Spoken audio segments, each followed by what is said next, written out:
बीते 10 वर्षों में प्रधानमंत्री मोदी ने कभी भी नागपुर का रास्ता सर संघ चालक से मुलाकात के लिए संघ के हेडक्वार्टर जाने का सोचा नहीं, लेकिन पहली बार वह 30 तारीख को नागपुर जाएंगे।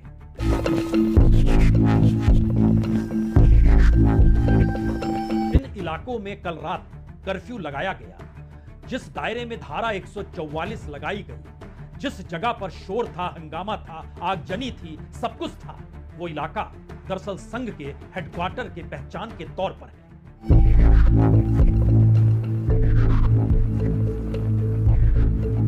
क्योंकि पहली बार नागपुर, और नागपुर में भी जहां पे संघ का हेडक्वार्टर है, वह दरअसल उस जद में आकर खड़ा हो गया जिसकी कल्पना इससे पहले कभी किसी ने, कम से कम नागपुर में रहने वाले लोगों ने तो कभी नहीं की होगी।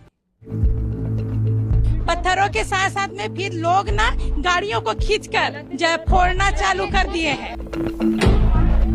नागपुर में महाल का इलाका है, फिटनेस पार्क है, इसके इर्द गिर्द चारों तरफ स्वयंसेवकों के परिवार खूब रहते हैं। लेकिन 10 वर्षों में पहली बार प्रधानमंत्री मोदी 30 मार्च को जब पहुंचेंगे नागपुर में संघ के हेडक्वार्टर में, वह दौर वर्ष प्रतिपदा का होगा।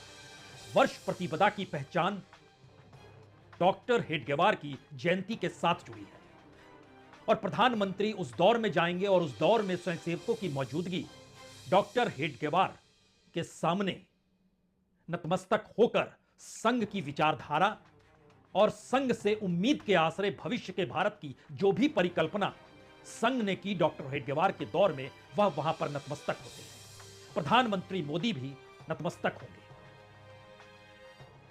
डॉक्टर हेडगेवार जिस घर में रहते थे, संयोग से उस घर के दायरे में आने वाला मोहल्ला भी कल रात कर्फ्यू में ग्रस्त था, वहां भी कर्फ्यू लगा हुआ था।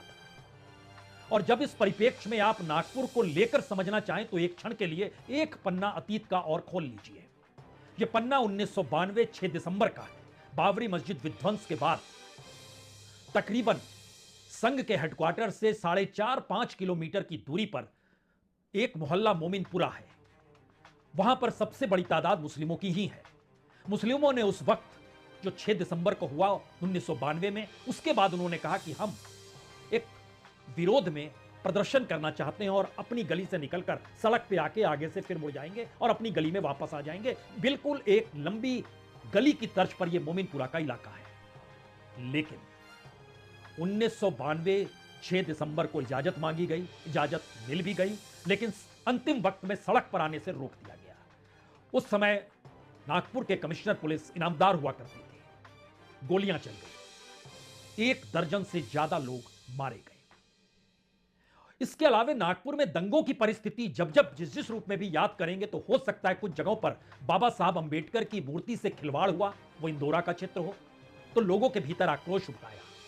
लेकिन इस परिप्रेक्ष्य को बताने की जरूरत सिर्फ इतनी भर है कि दरअसल महाल में इससे पहले कभी इस तरीके के हालात कभी नहीं हुए। लेकिन जो कल हुआ वह संकेत किस बात का है? वो संकेत 3 बातों का है।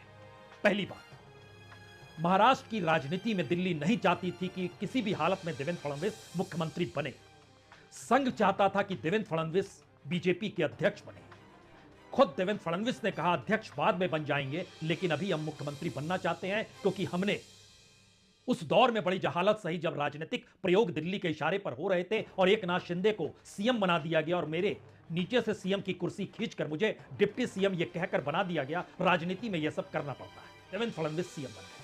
ये पहली परिस्थिति। दूसरी परिस्थिति, इस दौर में देवेंद्र फडणवीस जिस कट्टर मिजाज के साथ राजनीति कर रहे हैं और जब अलग अलग मौकों पर उनके भाषणों को सुनिए तो इससे पहले के टर्म में ऐसी भाषा और ऐसे उग्र तेवर देवेंद्र फडणवीस ने नहीं दिखाए थे जो पहले टर्म में वह मुख्यमंत्री थे, जहां पे हिंदुत्व की संस्कृति का जिक्र हो।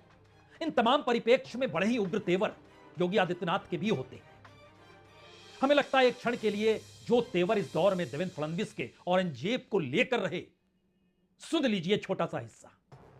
पण एक वचन तुम्हाला निश्चितपणे देतो, काहीही झालं तरी या महाराष्ट्रामध्ये औरंगजेबाच्या कबरीचं महिमा मंडन होऊ देणार नाही, त्याचं उदात्तीकरण होऊ देणार नाही। त्याचं उदात्तीकरण करण्याचा कोणी प्रयत्न केला तर तो प्रयत्न त्याच ठिकाणी चिरडून टाकण्याचं काम या आम्ही केल्याशिवाय राहणार नाही, हे वचन छत्रपती शिवरायांच्या या मंदिराच्या समोर आपल्या सर्वांना. शब्दों के बाण, उग्र तेवर, यह परिस्थिति देवेंद्र फडणवीस बड़े ही पारिवारिक परिस्थितियों के साथ राजनीति करने वाले जाने जाते रहे और बड़े ही नरम और कोमल शब्दों का इस्तेमाल करते, लेकिन इस दौर में चीजें बिगड़ रही हैं या बीजेपी और संघ के भीतर का घमासान उन्हें अपने कद को बढ़ाने की दिशा में ले जाने के लिए मजबूर कर रहा है.